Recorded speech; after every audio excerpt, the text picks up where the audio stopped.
Welcome back to the deep dive. So today we're doing something a little different. We usually tackle these, big concepts, tech trends, massive historical shifts. But today we're zooming in, way in. Right. We're looking at the microscopic mechanics of why relationships fall apart, and I think more importantly, how they might actually stay together. It's interesting you call it microscopic because the impact, it feels absolutely seismic when you're in it. Oh, for sure. We're dissecting a short story today.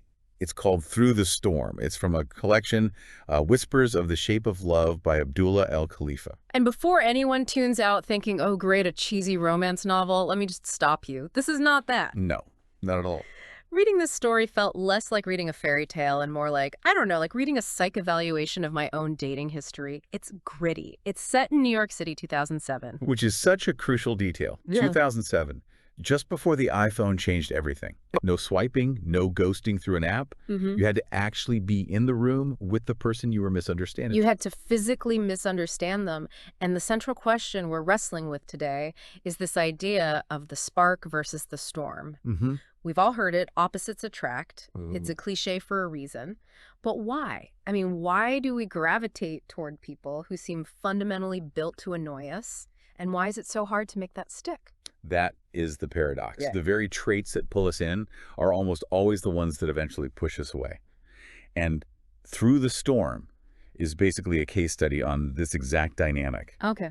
It follows two characters, Evan and Sophie.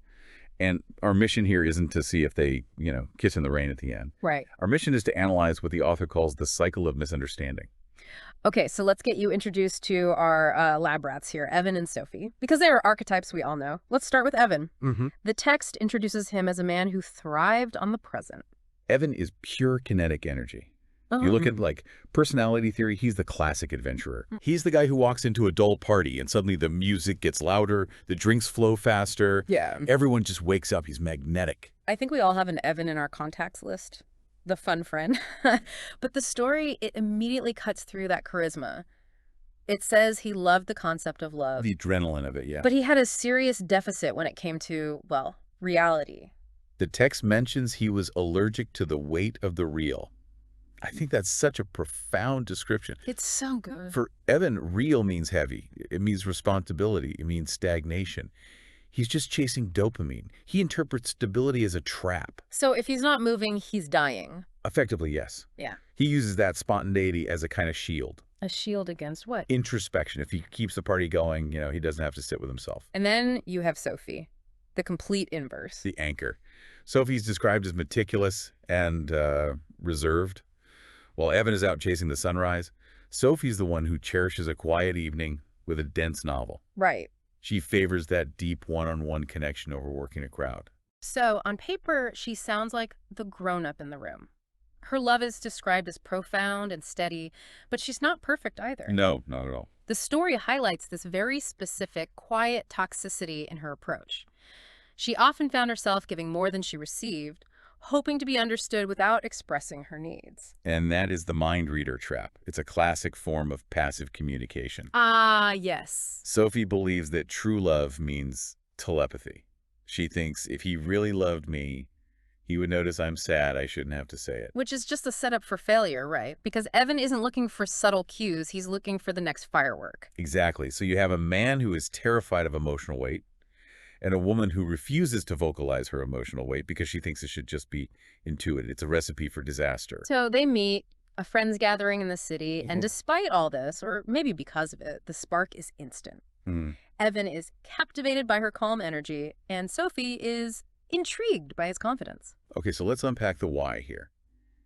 It's easy to just say opposites attract, but psychologically, it's often about the shadow self. The shadow self. We are drawn to people who embody the parts of ourselves we've suppressed or, struggle to access. So Evan looks at Sophie and he sees peace. He sees the grounding he can't manufacture for himself. He's exhausted by his own chaos, even if he won't admit it.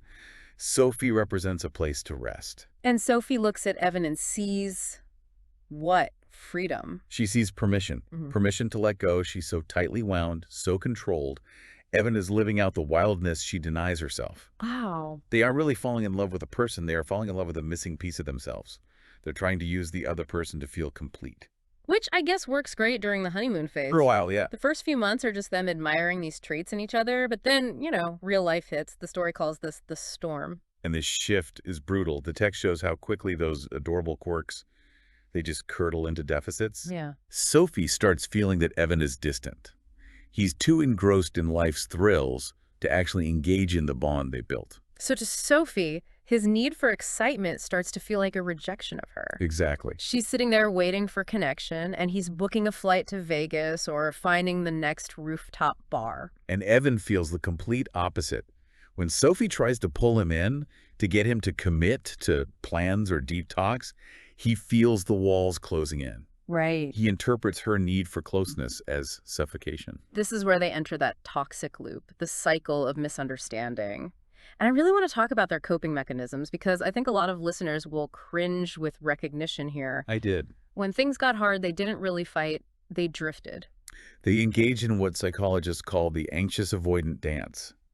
Sophie's reaction to stress was to withdraw. She would retreat into herself. The ice queen. Yes, she becomes the ice queen. She punishes him with silence. And Evan. He punishes her with noise. He tries to fill the void with more excitement. Last-minute trips, spontaneous parties. The text says he thought, if I just make things fun again, the problem goes away. He's trying to fix a broken leg by taking it dancing. That is a perfect analogy. He thinks the problem is boredom. She knows the problem is a lack of intimacy. So he turns up the volume, and she puts on noise-canceling headphones. And the source material says this went on for years. That's the part that hurts to read. It wasn't a quick fling. No. They would break up, date other people, realize those people were boring or crazy, and then find their way back to each other. Because the connection was real. And that's the tragedy Al-Khalifa's pointing to. The love wasn't fake. It was just incompetent. Incompetent. That's a great word for it. They didn't know how to love each other. The text says they were trapped in a cycle of misunderstanding, arguing over issues neither truly comprehended. That line really stood out to me. Arguing over issues neither truly comprehended. They were fighting about the party or the silent treatment or the late nights. But they weren't fighting about the actual thing. Never. Sophie was fighting for safety. She was screaming without words, I don't feel safe because you won't land. And Evan was fighting for autonomy. He was screaming, I don't feel safe because you're trying to cage me. But they didn't have the emotional vocabulary to say that, so they just hurt each other. Until the breakthrough. Now, usually in a rom-com, this happens at an airport. Someone chases a plane. Right. It's loud, public. It's very public. But in Through the Storm, the pivot point is incredibly quiet. It's just the two of them on a porch at Sophie's apartment. And the setting is vital. You can't have a realization like this in a loud club. You need stillness. Yeah. And in that stillness, Sophie finally breaks her pattern. She doesn't withdraw. She speaks. And she says something that I think is the most honest line in the book. She says, I think I've been trying to mold you into someone you're not for a long time. That admission is just. It's heavy. It takes a massive amount of self-awareness to say that. It really does. She is effectively admitting, I haven't been loving you, Evan. I've been loving a potential version of you that I built in my head, the librarian version of you that doesn't exist. She was loving a project, not a person. Exactly. And because she finally dropped her weapon, her silence, her judgment, Evan didn't have to defend himself. He could actually hear her. And that triggers his own epiphany. He looks at her and admits, I've always thought living for the moment was all I needed until I realized I was leaving you behind each time I focused solely on myself. Leaving you behind, that's the key realization for the avoidant type. He realized that his freedom wasn't just a personal choice. It was an act of abandonment. He was running so fast he was leaving his partner alone in the relationship. So they're sitting on the porch. The truth is out there. They've both admitted they were wrong. Now, does the story end there with a kiss and a fade to black? No, and I love that it doesn't, because admitting the problem isn't the same as fixing it. The text makes it clear that this conversation didn't magically rewire their personalities. Evan didn't suddenly want to stay home every night, and Sophie didn't suddenly want to go to a rave. The story says it wasn't a solution. It was a shift in dynamic. It was a shift from the lens of expectation to the lens of acceptance. Okay, I want to drill down on that. What does that actually look like in practice? The lens of acceptance. Well, the lens of expectation is how most of us operate. Yeah. You look at your partner and you have a mental checklist of how they should react. If he loved me, he would plan this date. If she was fun, she wouldn't be annoyed by this. You're constantly measuring the reality against a fantasy. The gap between the two is where all the resentment lives. It's on a lens of acceptance. You look at the person, you just say, okay, this is who you are. You are chaotic. That is a fact. Like the color of your eyes. I am not going to try to change that. I am just going to witness it. So Sophie stopped waiting for Evan to change. She just wanted to be seen by him. And Evan realized that seeing her meant he had to slow down. He couldn't see her if he was just a blur of motion. Precisely. They stopped trying to complete each other and started trying to comprehend each other. They moved from a transactional relationship, I give you stability, you give me excitement, to a relational one. This brings us to the core philosophy of the author, Abdullah al-Khalifa. He's not just telling a story about two people in 2007.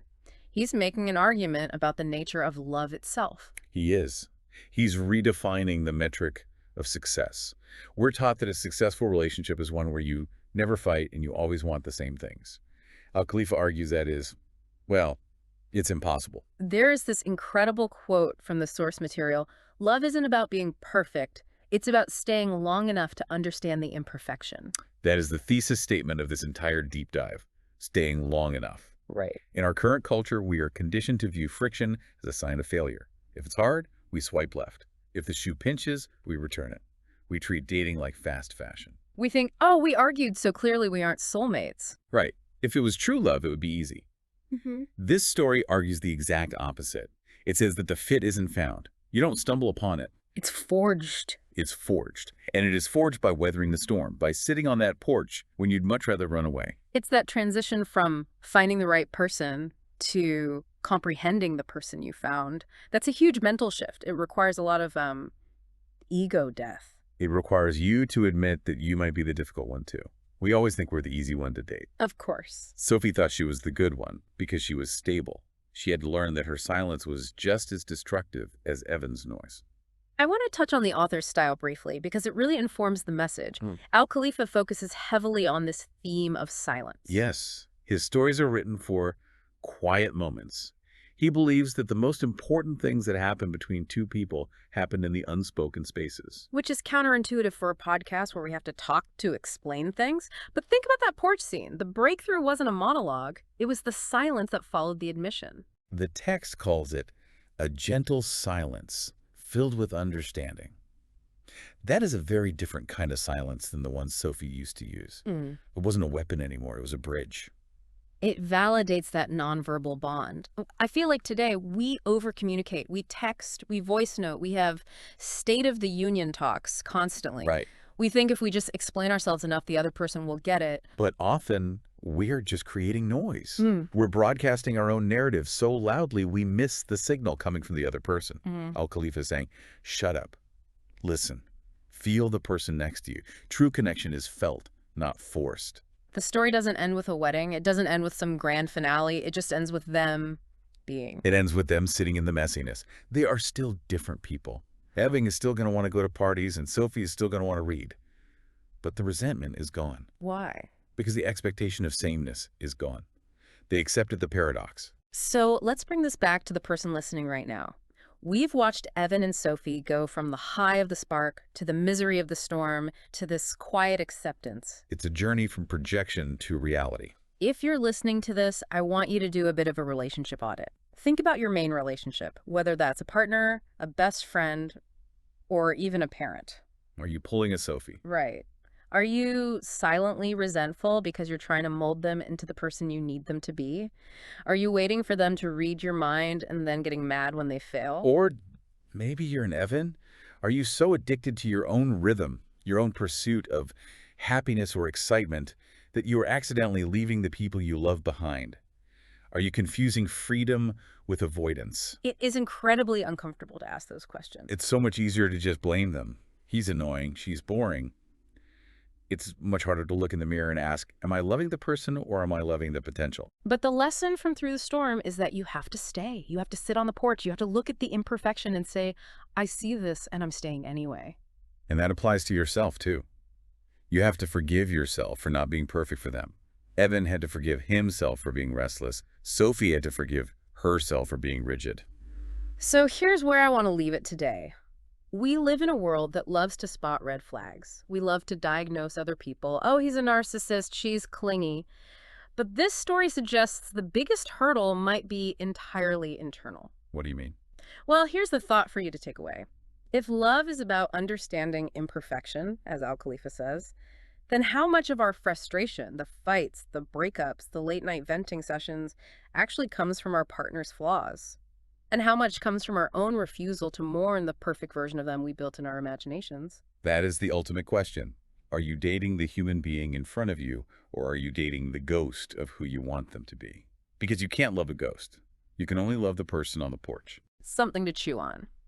That's it for this deep dive into Through the Storm. Thanks for listening to The Deep Dive. Until next time.